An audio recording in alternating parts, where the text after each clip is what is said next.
Well, decision po ng Senate President namin, number one, ano namin sasagutin sa COA yun, di ba? Magnatanong kami. Napag-usapan namin kagabi sa mini caucus ng majority sa taas. Pinag-usapan yun, and the decision of majority is like, ba't natin sasagutin, di ba?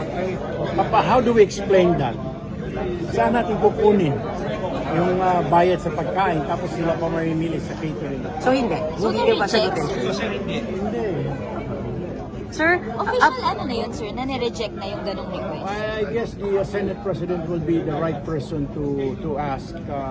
Pero upon the decision of the majority of those who attended the mini caucus last night, parang sabi na hindi, because saan natin kukunin? Wala naman sa budget na, baka masita tayo.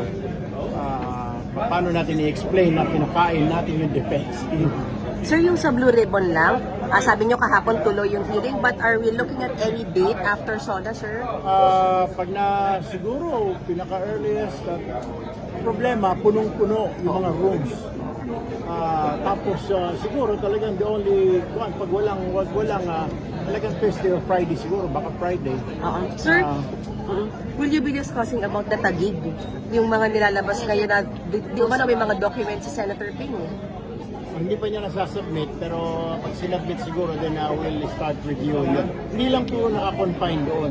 Yung mga sinasabi po nung 18 mga bodyguard, they dared us na imbitahan sila, so we will be inviting them. Pero meron natin, I want an affidavit from them. So, yun po, imbestihan natin. Yung kung may mga dadalhin na naman sila ng mga ika nga kaso na nandoon na sa ombudsman, hindi ba parang kakasuhan na kung the same persons lang naman na bibring up nila dito yung topic, sabihin na si ganito, kung nasa ombudsman na, kakasuhan na ng ombudsman. Yung mga congressman at mga contractor, ang DOJ ang nag-handle. And what I've heard, parang pinaparestitute silang lahat. So, at saan pa papasok doon sa investigasyon namin, ipapakasuhan na sila ng ombudsman, ganun din ang DOJ. Sir, last na, sorry, isa na lang. Sir, pero definitely kasama sa next investigation nyo, yung tagig, kung mag-submit si Senting. Yes, nasasubmit niya. Well, of course, we'll have to review that.